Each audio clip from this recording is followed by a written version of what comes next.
Welcome back to Echo Ridge and another episode here in our Max Colonization series. Today we're going to be finishing up over here on Civial and then starting our conquest of the next planetoid. If we're doing concentric circles and working our way out, it's going to be either Frostato, Drapona, or possibly even Wintriol. More on that here in a little bit. Unfortunately for our away team, the oxygen tank is starting to run a little low.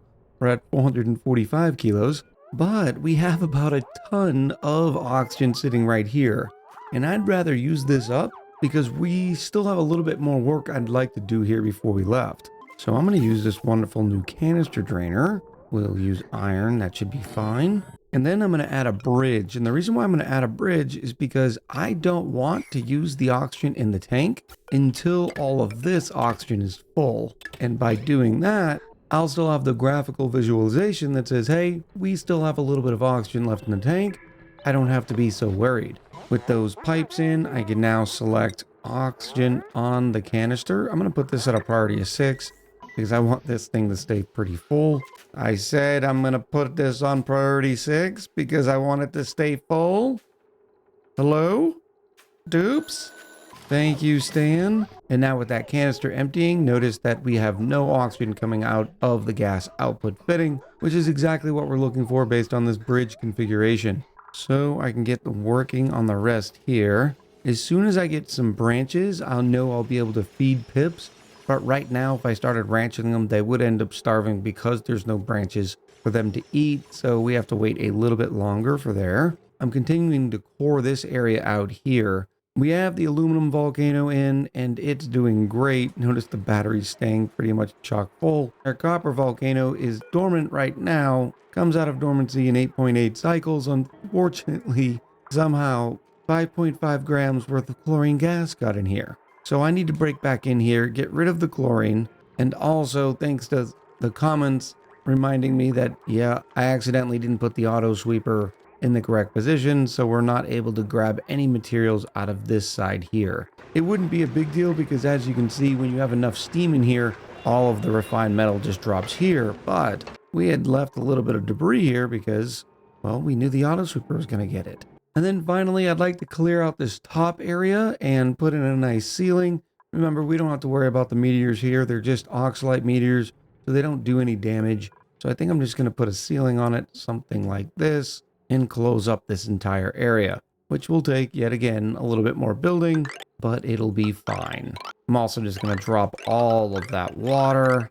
Oh yeah, this looks perfect. And then I'll just start digging everything out. We'll go from the top down, because it's usually easier that way. I also wanted to let you know that we managed to print a classic cummerbund, and I couldn't think of anybody that this would be more appropriate for than Mr. Alves, who's going to look absolutely charming in their new outfit. Yes, Mr. Alves, yes. And before we get any further in this video, I wanted to let you know that this week in Echo Ridge Gaming is Charity Week. And this year I'm proud to be supporting Extra Life and the Children's Miracle Network. For those of you not familiar, Extra Life is the fundraising program of the Children's Miracle Network hospitals, providing stuff like treatments, healthcare services, innovative research, and equipment, all in support of sick kids. We kick things off on Sunday over on Twitch in spectacular fashion, raising nearly $3,000. So if you are looking for a charity to support this year, please consider supporting my Extra Life campaign, and the link will be down below. And remember, no support is too little, because every dollar truly does help. Another issue I'm starting to run into over here is in the oxygen department. We haven't had a meteor shower over here in quite some time, and I may have vacuumed maybe a little bit too much oxygen. So because of that, I've decided to put in a little bit of automation here by using the space scanner. Hilariously enough, before I could even get the system finished, we've got another meteor shower. Although we didn't get the typical notification, nor many of the little streaks that go through the sky. Either way, I won't look a gift horse in the mouth, and we will go grab all this oxalite right now. And once they have everything dug out, we then take all the debris automatically and throw it in this automatic dispenser because it's set on a 9. All said and done this time, we got about 4.5 tons. Not shabby at all. Space scanner is set on meteor showers, and that way, no matter where I am on the star map, it'll send out a green signal, which will then hit this automated notifier. I don't think I missed a meteor shower, but I wasn't thinking we'd actually use that much oxygen. We have our wonderful little soft lock here, which is going to allow me to deconstruct the auto sweeper. I'm not too worried about the chlorine. I don't think I'm going to pump all of that out again. And since I'm going to be in there anyways, I'm going to put in a mini gas pump, and we will just put it right over here. Power already works. We still have 4.5 cycles. Unfortunately, I just realized this battery doesn't have any power yet because this whole system hasn't turned on. Let me jumpstart this real quick, just for a second, just to be able to pump out this room. Still really love to know how we got chlorine gas in here in the first place. While that mini gas pump is working, it's not going to take it very long. I am starting to set up our future grill and refrigerator. Oh, but we should definitely use our new fancy Regal Neutronium refrigerator, along with our electric grill and our egg cracker. Remember, we printed out Sigwolf specifically so they could cook all the raw eggs into omelets. Now, right now we don't have a lot of raw eggs, but when we load this place up with a bunch of pips, we'll be able to grab all those eggs, smash them here at the egg cracker, cook them up in the electric grill, and that's what our dupes here will eat. And I just realized I didn't make this big enough. I have to save enough room for one tile here after this area fills up with carbon dioxide. And I suppose we're on the frontier, we might as well use the backcountry grill as well. Meanwhile, this area has once again been vacuumed out. I can deconstruct this, put the auto sweeper back, and then seal it back up. Oh, Nelly, we are out of oxygen up here at the colonizer. Okay, but the interior of the ship is still looking okay. Let me hurry up and get rid of this canister drainer. And then we'll put the rocket control station back in. We can now summon the crew. Select the destination. We're going home. And we'll see them again in a few cycles. Well, maybe. I suppose I don't necessarily have to have them here. I don't really need to tame the rest of these volcanoes. Although I really would like to tame at least one gold volcano as well. That way we have the gold, a copper, and an aluminum. Ooh, wait a minute. We forgot to put in the auto sweeper before they launched. Hey, colonizer? Look, I know oxygen's tight, but I really need you to come back for 1 second. Don't you hate it when you leave the house and you forget something? Oh, and the one conductive wire we need to put in is just out of reach.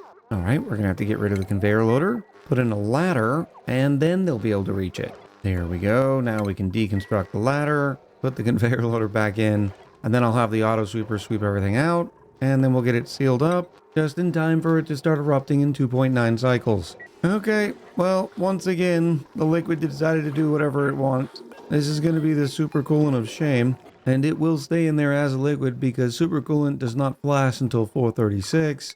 So that's a bit unfortunate, but it's okay. Could have been worse. With all that, we do need to get this rocket home.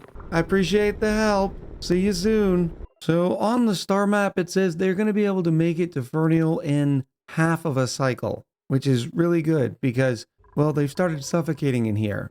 I may have pushed it just a bit too far, but we do have suits here. If I undock these suits, and then I can put each of the dudes in a suit, and that should give them enough oxygen to last the half a cycle. Maybe next time we won't cut it so close. No, stop redelivering them. Why does it do this when you click undock suit? No one told you to deliver a suit there. Okay, let me disable these buildings. We will go ahead and wake up Kiku to put them in a suit. And look at Josh telling the home colony. Oh my goodness. Even when they're disabled? Okay, this is fine. We will just deconstruct all of the Atmosuit docks. Okay, maybe that wasn't the best idea, but at least they're alive. Those docks had a lot of oxygen in them, and so all the dupes have the popped eardrums now, because there's 8 kilos worth of pressure in here. I'm gonna have to drain a little bit of that pressure before they allow them to go back. In fact, I can just move them into the orbit, make sure that they don't land yet, and that way they'll continue to breathe all of this oxygen. Okay, that is weird. It says they're on Fernial, the rocket's right here, yet it says they're in flight to orbiting Fernial. I don't think the game liked that I did that. I'm gonna send them back. Here we go. Just keep breathing it up. Only a little bit left to go.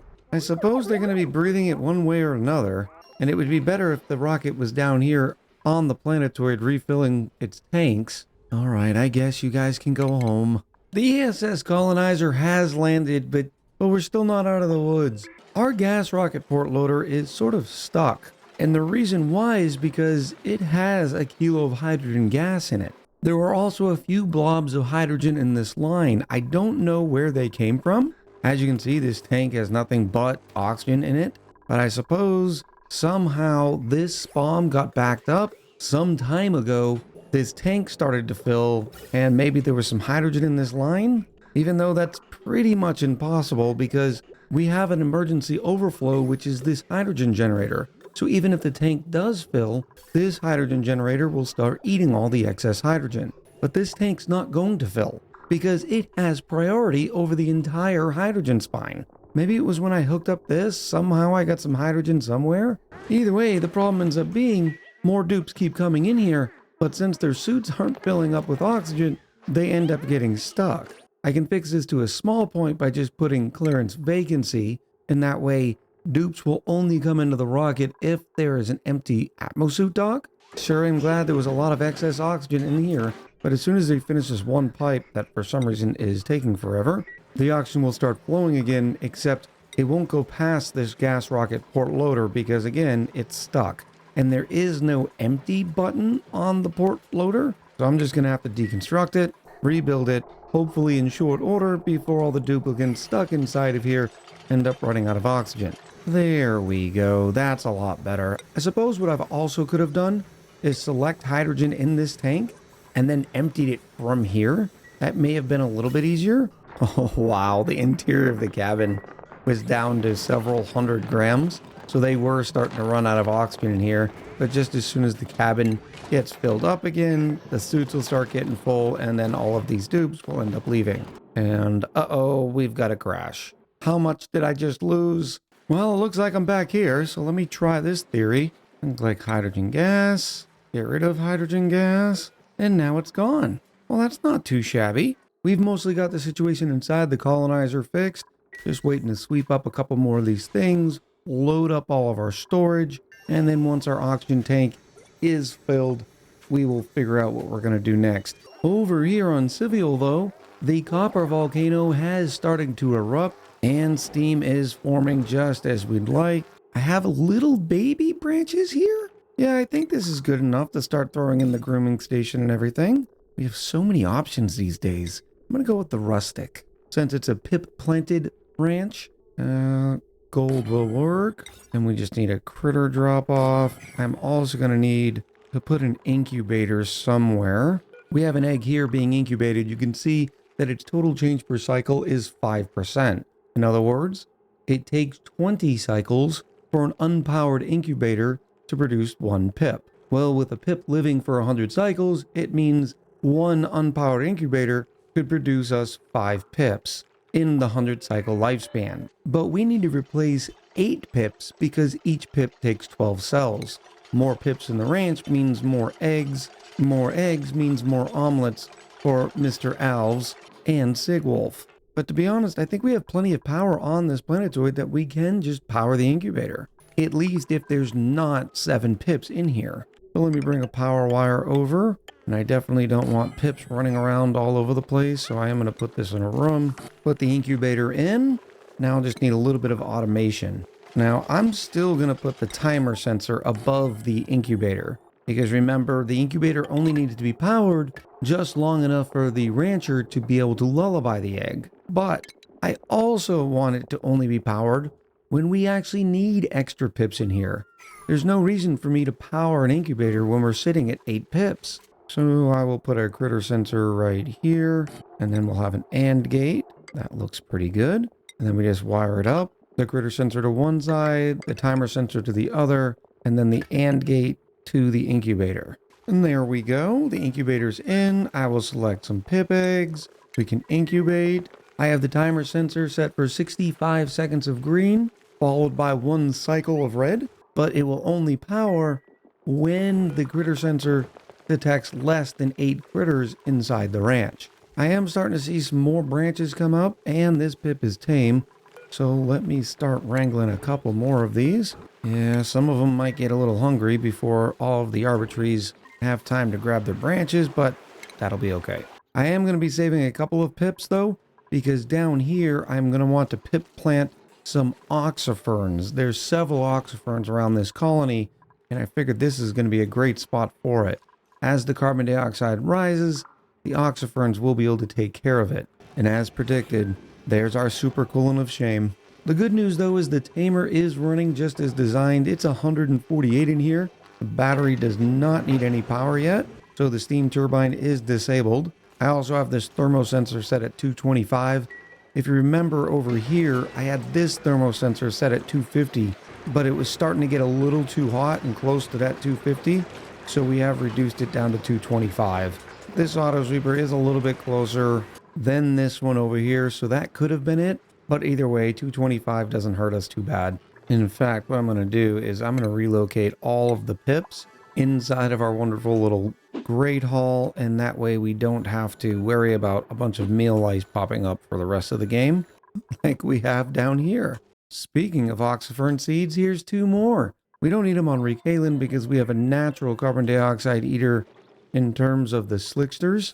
Obviously, our home planetoid of Fernial doesn't really need them, so I guess I'll just print them out here, and we'll just keep them in reserve in case we need them on one of our future planetoids. Since we're over here, I wanted to give you a quick update on the Somnium synthesizer. You'll notice we check its contents. It is chock full with 24 kilos worth of dream journals. Additionally, we have a nice fancy collection of them here too, which means we're producing more dream journals than we actually need. So this means I might be able to increase the amount of downtime for the sleepy schedules, which will be time to hand out even more balloons. I'll keep an eye on the dream journal count. If it starts to go down, that means we're not producing enough dream journals, and then I can dial back on the downtime once again. We still have a little bit more work to do with our pips. Now, you normally see me in ranches throw in some auto sweeper to gather the eggs. And we could do that here too, but we don't have a mechatronics engineer anymore. But to tell you the truth, we don't really need them either, because we're taking all those excess eggs and either going to the incubator, which I'm going to place on a 6, or to the egg cracker, where I want to take all of the pip eggs and turn them into raw egg. It doesn't look like we've discovered the cuddle pips yet, so I'll have to keep checking back, because eventually they will lay a cuddle pip egg and we'll need to crack those open as well. Oh, Mr. Alves, what did you do? You're gonna mess up your nice cummerbund. Yep, there it is, the outhouse of shame. I think it's time to probably fix all this as well with some good bathrooms. That way I don't have to worry about Mr. Alves not having a place to go potty. We do have 67 tons of sand, which should be plenty of filtration medium for a water sieve for quite a long time. And I also have some poke shells. So what I can do is take one of these poke shells and put it by the water sieve. It'll eat the polluted dirt and then give us some wonderful sand. So let me set up some temporary bathrooms for them, and I will turn this nice little point of interest area into some real bathrooms. There we go. I never said I was going to make it a great location, but if they have to go and they want to hold their breath, they'll be able to. I'm going to think that Mr. Alves is a no-nonsense sort of lavatory dupe, and that Sigwolf would like the party dot lavatory. And of course, since they're lonely on the planetoid, they're going to look at each other while they go potty. It'd be really nice if we had some sink blueprints too. And I'll need my water sieve up here. I mean, we even have a Regal Neutronium water sieve. I am going to flip it because everything's going to be over on that side. Standard plumbing in, clean water back out. We can go right through. Ew, that looks horrible. We will not be doing that. Much better. Now all I have to do is worry about the overflow. We can do something with the overflow clean water, or we can do something with the overflow dirty water. In this case, I think we're going to go with the dirty water. All I have to do is come right off of the water sieve, and we'll go right into a tree. One tree is able to drink 70 kilos worth of polluted water per cycle, which is plenty, considering we're only going to be producing a little over 13 kilos in excess. This will also give me an ability to use the bottle emptier for some of these old polluted water bottles, and we can just take all that excess polluted water and put it right into the arbitrary, where I've realized I didn't put the right type of tile. Right now on Civial, most of the power infrastructure is 2-strand wire. I'm gonna be upgrading it just as soon as we get more out of our refined metals. We have about 3 tons of aluminum here, about a ton of copper here, because while I don't think we have a big enough load to go over 1,000 watts, just in case, I'd rather just upgrade it since we have all the materials here anyways. We have plenty of regular water on this col. Oh no, where did you get polluted water? Oh, it bypassed. I came over to fill up this line. I was going to use some of the water on the colony, but apparently that configuration is not going to work. So I just got to put a nice little bridge here. And now the bottle emptier will only go into the hydroponic farm and the water sieve will overflow into the tree. And we also have our sand machine, who's already produced us 350 kilos worth of the filtration medium necessary to keep the water sieve going. The Civial Oxalite meteor notification system has now triggered. Apparently there's some meteors coming soon. There they are right there, coming in 88 seconds. I also just realized I misspelled this. And it's a good thing too, because our oxygen stores are out. But it's not such a big deal. We still had a kilo of oxygen pressure in the planetoid itself. I've managed to get all of the oxalite. We already have a decent amount. Unfortunately, our dupes have decided to take a nap. So next time I may wake them up because every second the tile just sits here, it loses mass, which means we're just losing oxygen. I also realized that with the oxalite meteor, you get a little bit of regolith. But I don't think we'd have any problem with filtration medium for the water sieve anyways. These last few tiles are dissipating, and all said and done, we're sitting at about 1.5 tons of oxalite. It was definitely faster when we had our away team here, but I still think they're going to be fine. And here we are again with more hydrogen problems. I will allow hydrogen in the tank. It starts putting it in there, and then I'll just uncheck it. And this time it is not disappearing. The only possibility is it's coming from this spawn. All the automation is set correctly. And here we go. It looks like the one generator is not keeping up. And for some reason, this gas reservoir is full. Oh, it's because of this pump. When this hydrogen vent is erupting, it has priority over everything else downstream, which then causes the spawn to get backed up, and then we throw hydrogen in our oxygen line. And the exact reason why I do not want to have to keep playing that game is because that hydrogen will end up in our rocket or end up damaging our suits. So I'm just going to put in another one right here.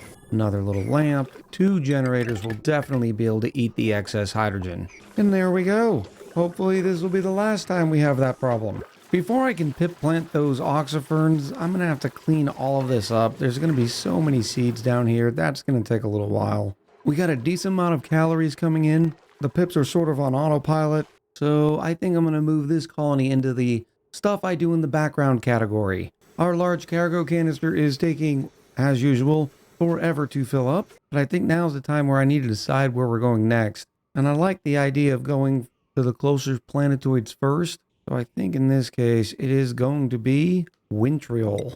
That at a minimum looks like it's going to have a tungsten volcano. Oh, it's the Frosty DLC planetoid. This is going to be fantastic. While we're waiting on the rocket, I forgot to give you an update on our wonderful shine bug reactor.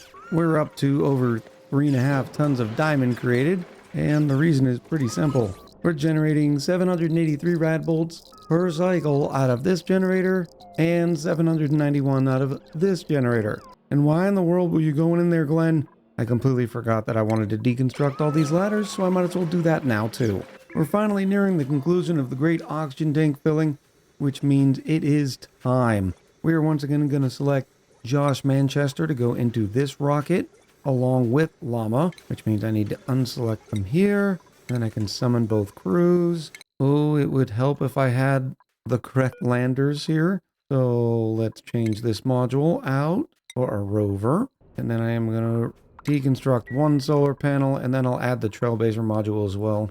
Both modules are made out of steel. This is exactly what we need to see. But look, rover's module does not have rover in it, and it's because they can't reach rover from there.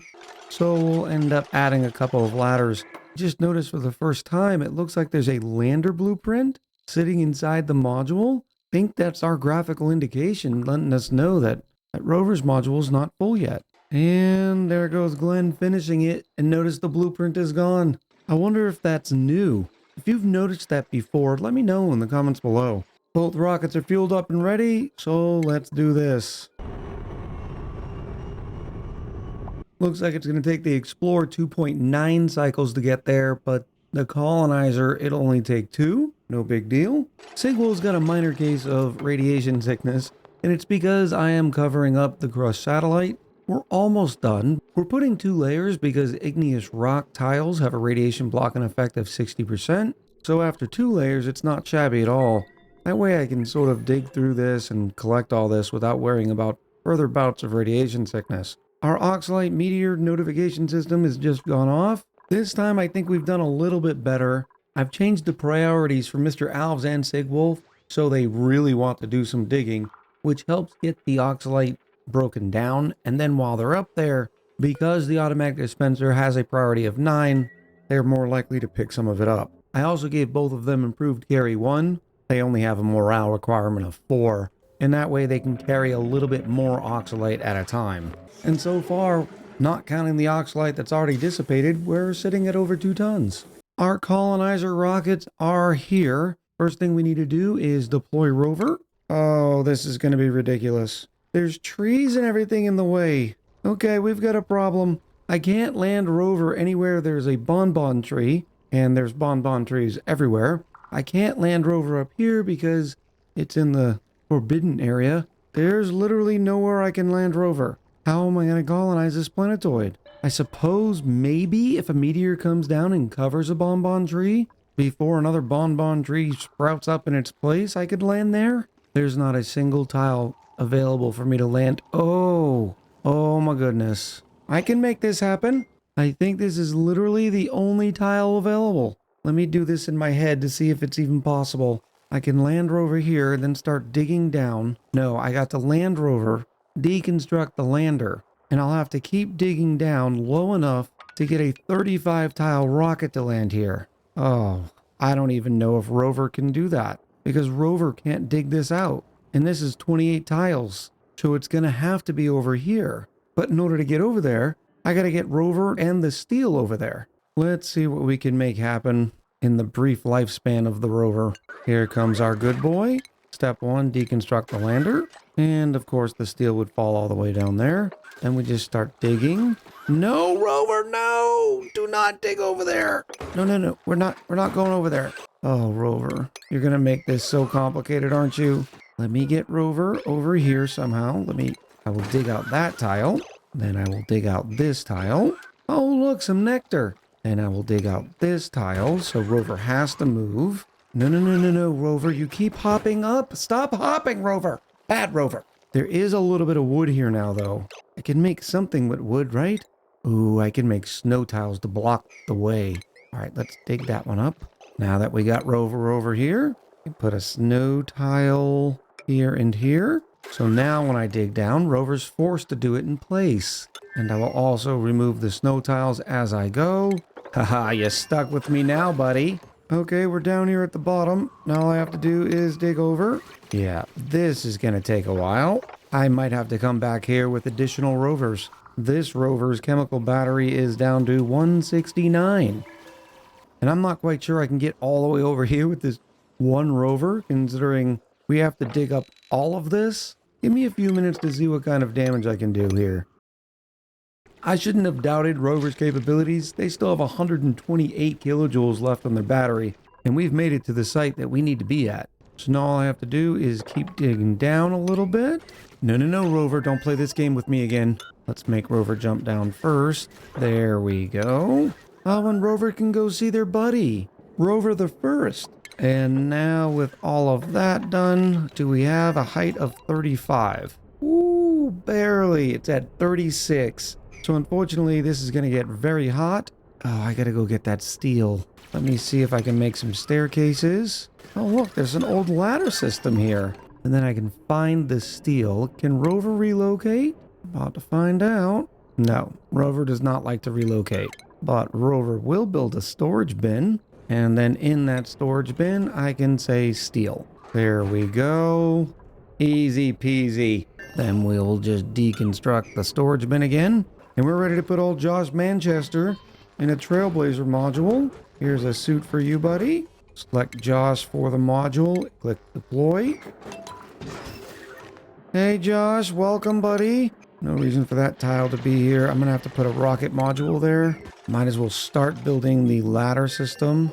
That way, Josh and friends can get inside the rocket. Oh, this is all sedimentary rock. but it's all we have, so we're going with it. Need to build a tunnel underneath the rocket platform, otherwise Josh Manchester was going to be stuck. And there we are. Now we just land the colonizer here. This rocket height exceeds the space available. Oh no, I didn't take into account the height of the rocket platform. No big deal, we're just going to lower it by 1. Josh has plenty of oxygen left, 14.2 kilos. Oh, and the neutronium's too far over here. So I'm going to have to put it here, which means this ladder run has to go here. Okay, Josh's oxygen tank is now empty. Luckily, there was a little bit of oxygen in this cavity, so Josh was able to grab a couple of breaths. Here comes the rocket now. Oh, I wouldn't sit there if I were you, buddy. Oh yeah, then they took their helmet off to be able to grab some breaths. And one of the problems with this planetoid is going to be the fact that every time we take off and land with this rocket, we're going to melt all sorts of stuff. But the good news is we're landed, which also means I can send the Explorer home. And it also means the end of this episode. Next episode, we're going to be figuring out what in the world we're going to be able to do with this planetoid.